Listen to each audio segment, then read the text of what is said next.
Саламатсыңарбы, кыргызстандыктар, мекендештер, туугандар.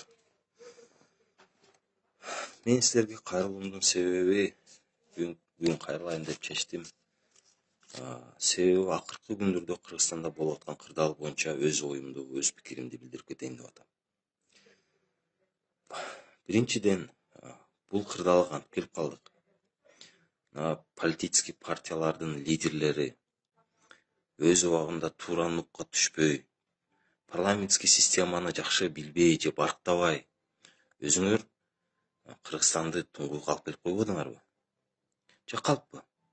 Орундары, биринчи спискте орундар, первый десятка, 20-ка, 30-ка деп орундар акчага сатылып калбадыбы? Идеянын көз карашы каяка кетти партиялардын? Мен силерден сурайынчы, лидерлерден сурайынчы, политсоветтерден сурайынчы. Кандидатыңар даже жада калса өзүңөрдүн программаңарды билбей турбайбы?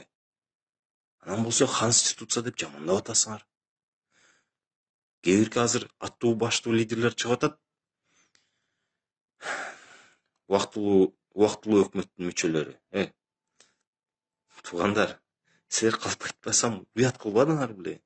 Азыркы ситуацияны мыйзамсыз дейсиңер. Өзүңөр декрет менен отуруп калбадыңарбы? Декрет менен отурбадыңар беле? Ойлонуп көргүлөчү. Şu 10 жыл болуптур парламенттик система келгенчи. Мен өтө жактайм өзү парламенттик системаны. Бирок силер бузуп салбадыңарбы идеясын? Парламент, менин оюмча, парламент өзү мамлекеттин өнүгүшүн талаш жаратып турган жерлер болуш керек эле. Ошол жерлерде өнүгүүсүн, көз караштарын талаша турган жер болуш керек эле.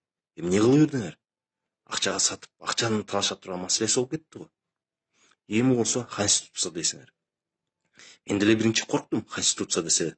Бир сыра коркуп, дагы кайрадан келип калат экенбиз ушундай мамлекетке депчи. Өзүм үчүн корккон жокмун, бала чакам үчүн коркуп атам, келечек үчүн коркуп атам. Ошону ойлонуп, бир сыра карап көрсөм, Садыр Нуркожоевичти бир сыра карап, эмне болуп атканын, кандай болуп атканын, эми бир ай болуп калды, бир айдан ашып калды. Эмне болуп атат? Кыргызстанда аттуу баштуулар эми кармалып атпайбы? Мисалы алсак, соцфонддун председатели кармалып атпайбы? Районныйлар эмес. Илгери районный жөнөкөй карапайым эле сотрудниктерди кармап эле камап атпадыңар беле?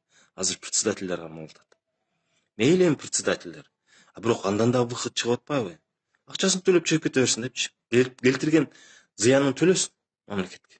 Чыга берсин деп. Мына Райым Матриимов төлөп чыгып атпайбы? Эми бир жагынан карап көрсөң, обидно. Уурдап туруп кайрадан эле төлөп койсоң болот экен деп. Экинчи жагынан эч нерсе төлөбөй деле отуруп кайрадан чыгып кеткендер көп болбоду беле?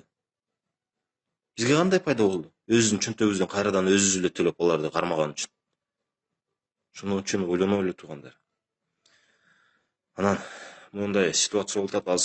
Садыр Нуркожоевичке түшүнүп түшүнбөй табы билбейм, командасы билеби билбейм кандай экенинчи. Бирок өтө оор акыбалдасыңар, ачык эле айтайын. Силерге каршы азыр бардык кандидаттар чыгат. Бардыгы чыгат. Бизнесмендер силерге каршы акчасы барлардын баары чыгат эмчи. Арам акча менен тапкандарчы. Арам акчасы менен жашагандар чыгат. Белиңерди бекем болгула. Кыйын күндөр келе жатат эми алдыдачы. Даярдангыла. Колдоочулар дагы айтат элем. Этият болгула. Особенно өз оюңарды айтып атканда катуу кетпегиле. Эл катары эле оюңарды эле айтып койгула. Өлтүрөм, жутам дебегиле. Ошондой азыр баардыгы эле айтып атат, өлтүрөт экен, жутат экен, соет экен деп элечи. Имандуу боло эле. Биринчиден методом убеждения.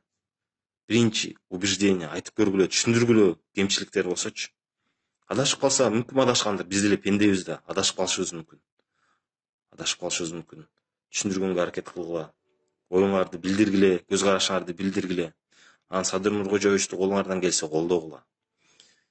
Колуңардан келишинче колдоп, түшүндүрүп, эмнеге колдогонуңарды айтып бергиле. Себептерин айтып бергиле.